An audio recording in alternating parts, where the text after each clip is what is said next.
என்னுடைய பணிவான வணக்கத்தை முதலில் தெரிவிச்சுக்கிறேன்.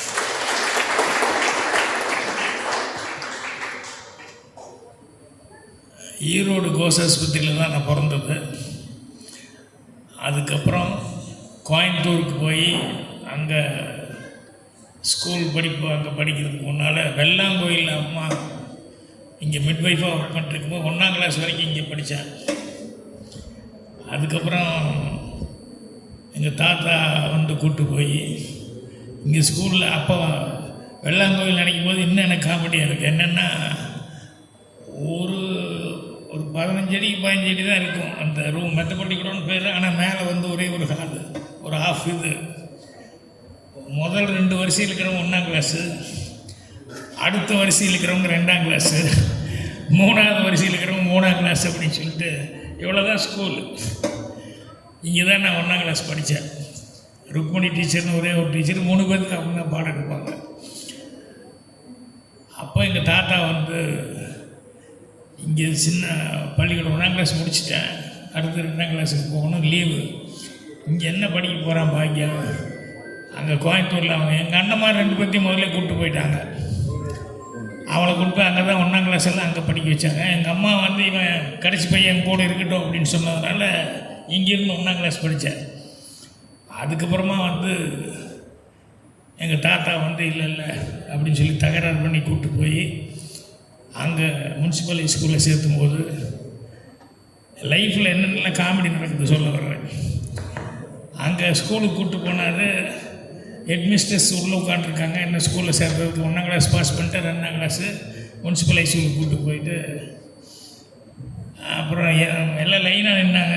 அவங்கவுங்க பேரண்ட்டு யாரோ கூட இருக்காங்க. எனக்கு என் தாத்தா இருந்தார்.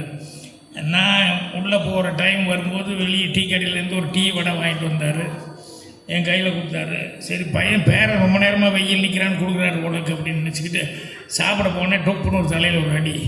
உனக்கு இல்லை, உள்ளே அந்த பொம்பளை உட்காந்துருக்குல்ல அவங்களுக்கு கொண்டு போய் டீ வடையும் டேபிள் மேலே வச்சு கொடு. ஆனால் எதுக்கு அவங்களுக்கு டீ வடை யாருமே கொடுக்கலையே அப்படின்னு.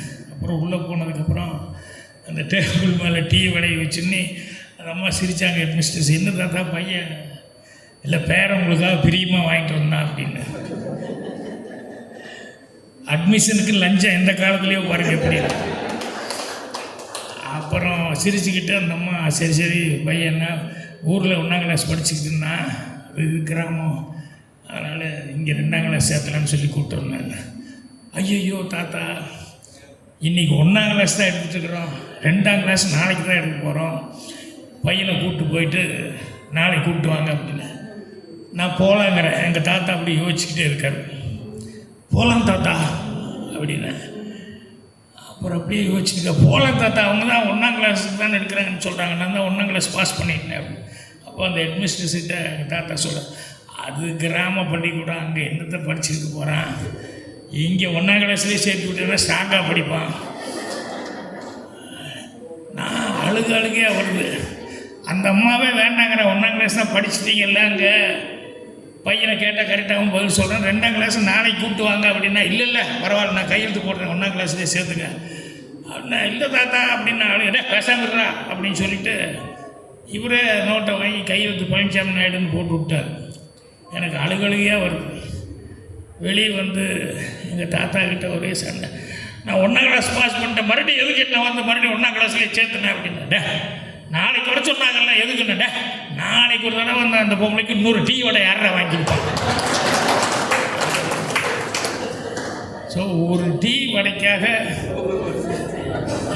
என் வாழ்க்கையில் ஆரம்பமே சறுக்கள். எவங்கிட்ட போனாலும் எங்கள் அண்ணன் வந்து 1 வயசு தான் வித்தியாசம். அவர் 5ஆம் கிளாஸ்னால் நான் 3ஆம் கிளாஸ் அப்படின்னு சொன்னால் 1 வருஷம் ஃபெயிலா.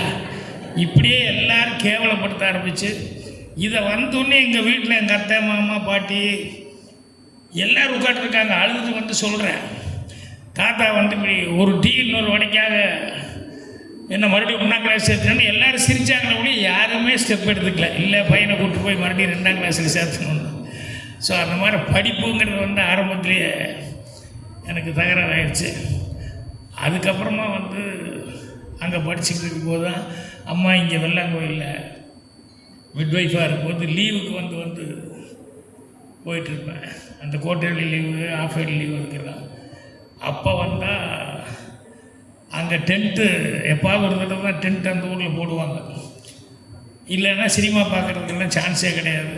அப்போ எங்கள் அம்மா கிட்ட சொன்னோம்னா வெள்ளாங்கோயிலேருந்து ஆளை வச்சு என்னை இங்கே கூப்பிட்டு வந்து சினிமா பார்ப்பாங்க, இல்லைன்னா காமிப்பாங்க. இல்லைன்னா காரில் அவங்களே ஃப்ரீயாக இருக்கிறப்போ காரில் கூப்பிட்டு வந்து சினிமா காமிப்பாங்க.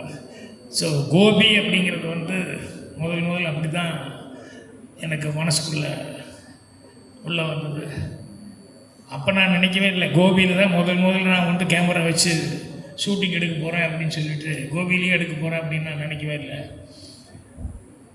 அப்போது இவங்கெல்லாம் சொல்லும்போது ஒவ்வொருத்தரும் ஒவ்வொரு ஸ்ட்ரகிளிங் தானே, யாருக்குமே வந்து ஸ்ட்ரகிளிங் இல்லாமல் இல்லை. ஸோ முதல் கோபியில் வந்து ஷூட்டிங் எடுக்க வரும்போது அதெல்லாம் ஃப்ளாஷ்பேக்கெலாம் நினச்சிக்கிட்டேன். இந்த ஊருக்கு வந்தது, கோபியில் படங்கள் பார்த்தது அப்படிங்கிறதெல்லாம் ஒவ்வொன்று நினச்சிக்கிட்டேன். ஸோ முதல்ல மரியாதை நிமித்தமாக வரவேற்பு நிகழ்த்தின ஆடிட்டர்லேருந்து எம்ஜிஆர், சிவாஜி சார் அவங்க 2 பேர்த்துக்குமே அவர் டாக்டர் வைத்தியம் பார்த்துறதெல்லாம் கொடுப்பின தானே அவருக்கு. அதுக்கப்புறம் எங்கள் சினிமாவில் இருக்கிறவங்களுக்கெல்லாம் வாய்ப்பு தர்றேன்னா ப்ரொடியூசரை பிடிக்கிறதுங்கிறது பெரிய கஷ்டம். எப்படா ப்ரொடியூசர் பிடிச்சி எப்படா சான்ஸ் வாங்கி எப்படி ஓகே ஆகுறதுன்னு. ஆனால் சிவா அவர்கள் வந்து இங்கேருந்து புறப்பட்டு வந்து அங்கே ப்ரொடியூசர் ஆகி அவர் காலையில் கூட சொல்லிக்கிட்டு இருந்தார், இங்கே பாரியூர் அம்மன் வரம் கொடுத்தா தான் அந்த வாக்கு எடுக்கணும்னு சொல்லுவாங்கள்ல, பூ எடுக்கிறது. கடைசியில் அதில் வந்து மாட்டிட்டு அப்புறம் அதில் பாஸ் ஆகி வந்துட்டேன் அப்படின்னு சொல்லுவார். ஸோ அதனால் இங்கே வரும்போதெல்லாம் அந்த இதெல்லாம் நான் கேட்டுக்கிட்டே இருப்பேன். ஸோ அவர் நம்ம ஊரில் நம்ம ஆளுங்க இந்த டீம் ஃபோக்கஸ் அப்படின்னு சொல்லிட்டு ஒரு ஃபிலிம் ப்ரொடக்ஷன் ஆரம்பிக்கிறாங்க அப்படின்னு சொல்லி சொன்னோடனே அவர் நம்ம ஆளு அதை ஆரம்பிக்கணும் அப்படின்னு சொல்லிட்டு அவரே ஒரு ப்ரொடியூசர் தான், ஆனால் நம்ம ஊரில் வந்து ஆரம்பிக்கிறாங்கன்னு சொல்லும்போது எவ்வளோ சந்தோஷமாக வந்து அதை உற்சாகப்படுத்தி. ஸோ ரவிக்காக மட்டுமல்ல, எல்லாத்துக்காகவும் கோபியில் இருக்கிற எல்லாத்துக்குமே ஒரு பெருமையாக இருக்கணும் அப்படிங்கிறதுக்காக தான் அவர் வந்திருக்காரு. ஸோ அவருக்கு என்னுடைய பணிவான வணக்கம் தெரிவிச்சுக்கிறேன். அப்புறம் ஃபெமினைன் கோமதி அவர்கள் நயன்தாராவே ஓகேன்ட்டாங்க. நீங்கள் அதை ஃபோக்கஸ் பண்ணாலே உங்களுக்கு ஈஸியாக வந்து அவங்கள எப்படி ஃபோக்கஸ் பண்ணுறதுன்னு பண்ணாலே உங்களுக்கு ஈஸியாக வந்து சீக்கிரமாக பாப்புலர் ஆகிடும். ஆனால் எப்படியோ கரெக்டான ஒரு நாள் பிடிச்சிருக்கீங்க. இப்போ படம் எடுக்க சொல்லி வேறு ஒரு அப்ளிகேஷன் போட்டீங்க. ரவி ஷார்ட் ஃபிலிம் எடுத்து கொடுக்குறேன்னு சொல்லி ஒத்துக்கிட்டாங்க. நானும் கொஞ்சம் கேட்டு வச்சுட்டேன் அந்த நேப்கின் விவகாரம் சிவாகிட்ட.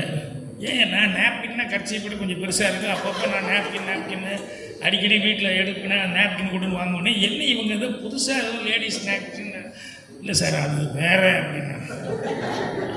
அப்படியா, அதுக்கு அப்படி பேர் சொல்லுவாங்கடா அப்படின்னு சொல்லி நிறைய விஷயம் பாக்கியராஜ்னு எல்லாமே தெரிஞ்சிருக்குங்கிறது இல்லை, முறுக்கா தெரிஞ்சது அது வேறு, அதுக்காக எல்லாமே தெரிஞ்சிருக்குங்கிறது.